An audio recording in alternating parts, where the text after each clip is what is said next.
गणासुर!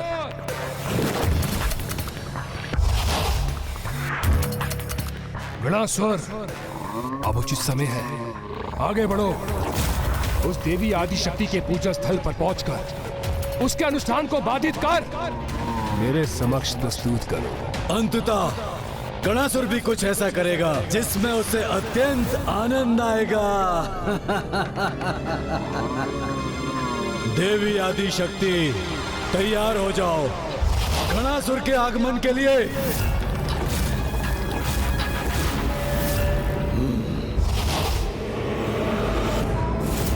देवी आदिशक्ति, यथाशीघ्र गणासुर तुम्हारे स्थान पर पहुंचकर तुम्हारे अनुष्ठान को भंग करेगा और ये तुम्हारे देवता मेरे असुर के साथ इस युद्ध स्थल में उलझे रहेंगे।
ये गजमुख तो मेरे निकट पहुंच रहा है, मुझे पीछे हटना चाहिए।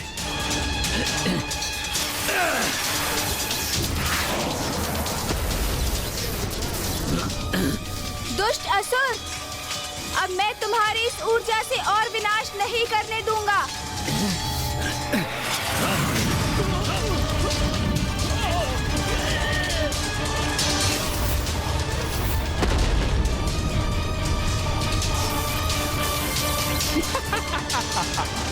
यही तो चाहता हूं मैं, और पीछे हटो और इनको आगे लेके जाओ नाश लोचन विनाश लोचन, जिससे गणासुर इस युद्ध स्थल को पार कर कर विंध्याचल पर्वत तक पहुंच सके। अब यही उचित समय है, मुझे यहाँ से निकल जाना चाहिए।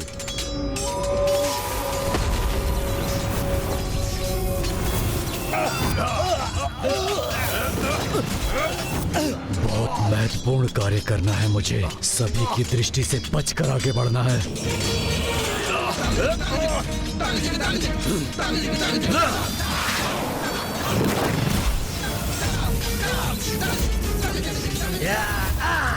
इस दुष्ट ने तो और प्रबल ऊर्जा का संचार कर दिया, किंतु उसे भी थाम दूंगा मैं।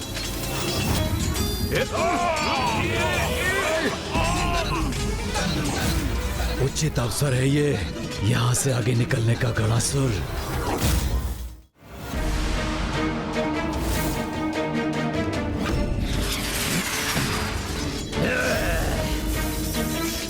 सभी देवताओं को छकाकर मैं उनकी दृष्टि से दूर यहाँ तक तो पहुँच गया। अब किसी प्रकार इस गजमुख बालक को भी छकाकर निकल जाऊं तो फिर कोई नहीं रोक पाएगा मुझे। ये कैसा आभास हो रहा है मुझे, जैसे कोई है और मैं उसे देख नहीं पा रहा हूँ।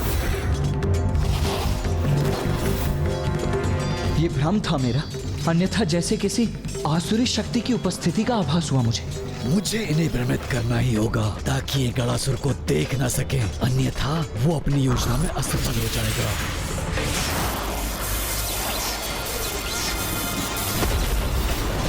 तुम अभी भी समझ नहीं सके असुर, तुम्हारी ये ऊर्जा मुझे कोई क्षति नहीं पहुंचा सकती।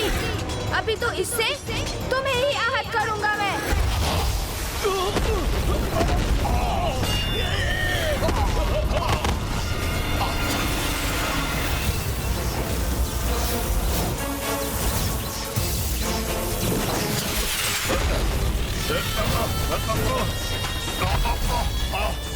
ये कैसा युद्ध कर रहे हैं ये असुर, निरंतर पीछे हट रहे हैं। तो क्या ये मात्र हमें उलझाकर रखने की क्रीड़ा ही कर रहे हैं? क्या ये उस दुष्ट दुर्गमासुर की कपट योजना का भाग है? अपने महाबली योद्धाओं को क्यों नहीं भेजा उसने रणभूमि में? और जिन्हें भेजा भी है वो अपनी संपूर्ण शक्ति से युद्ध क्यों नहीं कर रहे हैं? और ये दुष्ट उस दिशा में क्यों देख रहा है? गुप्त रूप से पहुंचकर गणासुर खंडित कर देगा उस देवी का अनुष्ठान। बहुत आनंद आएगा इसमें मुझे। ये क्या? ये असुर तो विंध्याचल पर्वत की ओर ही जा रहा है। अर्थात दुर्गमासुर को माँ के अनुष्ठान का ज्ञान है। और आज का युद्ध, ये तो मात्र हमारा समय व्यर्थ करने का कुचक्र भर है, जिससे वो गुप्त रूप से किसी असुर को भेजकर माँ के अनुष्ठान में व्यवधान उत्पन्न कर सके।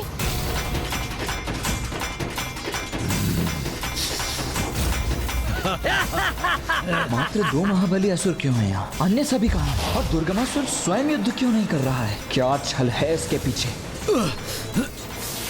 भैया, ये दुर्गमासुर का एक जाल है, जिसमें हमें उलझाकर दुर्गमासुर ने किसी असुर को माँ के अनुष्ठान में बाधा डालने के लिए भेजा है।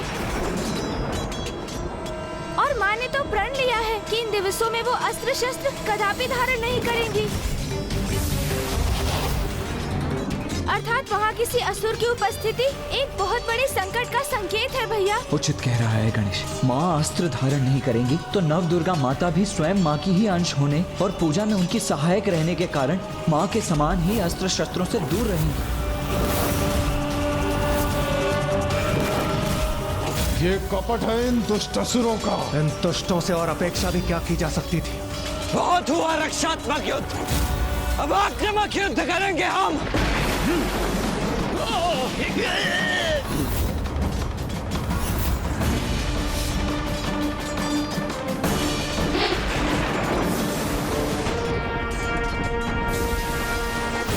अब संकेत करने का उचित समय है। हाँ, विंध्याचल पर्वत से तो बहुत दूर आ गए हैं ये देवता।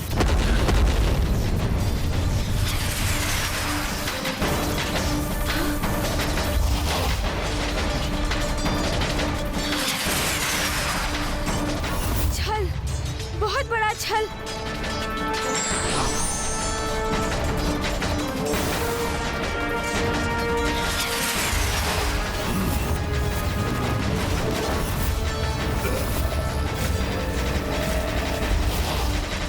ये नाश लोचन और विनाश लोचन का संकेत है, अर्थात अब हमारे आक्रमण का समय है।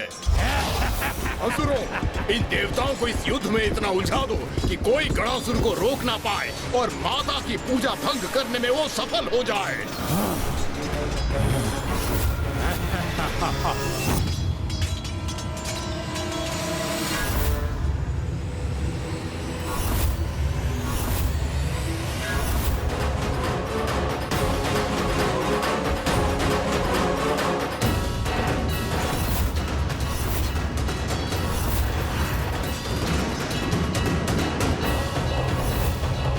असुर अपनी योजना में सफल ना हो जाए, क्योंकि उनकी योजना ही माँ की पूजा भंग करने की है। और यदि ऐसा हुआ तो दुर्गमासुर का वध असंभव हो जाएगा।